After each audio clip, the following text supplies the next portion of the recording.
Relationships have always been important to me.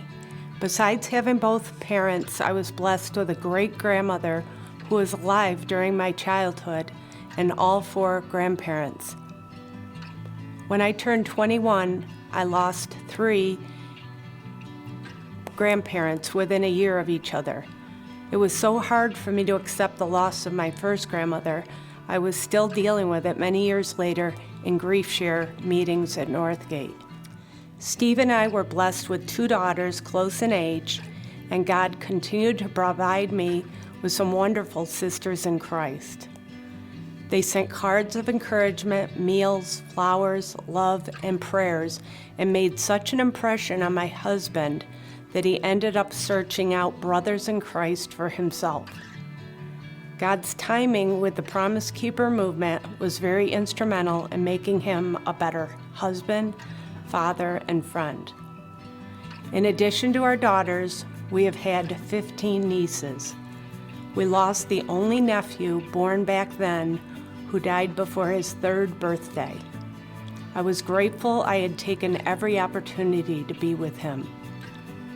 Little did I know that we'd suffer another loss when my world-traveling mother was involved in a car accident. I had known women who had lost their mothers, but I couldn't imagine what that would really be like.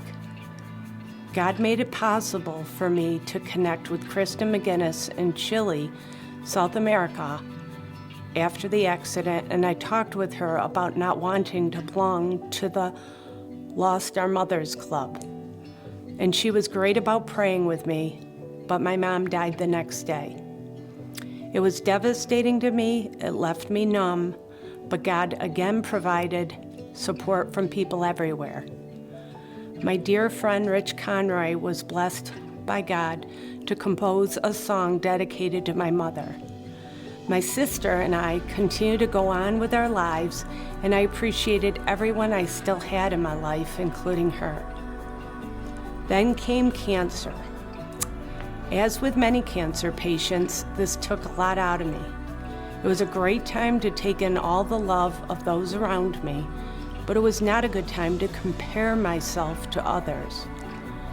I was happy for people, just like when I was pregnant, who didn't get as sick as I did, or people that were able to go back to work during their treatment. But it was hard to hear well-meaning people share how their friends didn't lose their hair, or it came back better than ever. Chemo made me so sick, I lost my ability to do everything, except I still found a point during the day for birthday calls. I was grateful to those who helped me through, especially my husband and my Robin. My sister and my Katie cared for me long distance with phone calls and care packages. While I was still recovering from the cancer ordeal, my sister suddenly cut off all contact with me. It wasn't easy giving her her space, but I assumed it was only temporary, and I waited for us to reconnect. In the meantime, I cherished my sisters in Christ and will always be grateful to God for providing who I needed when.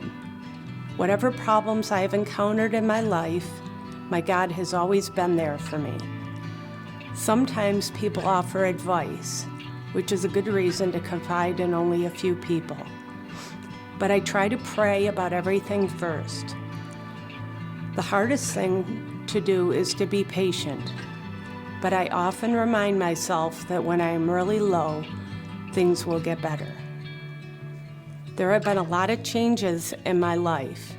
I would have loved to have said that God worked out my relationship with my sister like He has done so many other things. But I have a God that will get me through because He always does.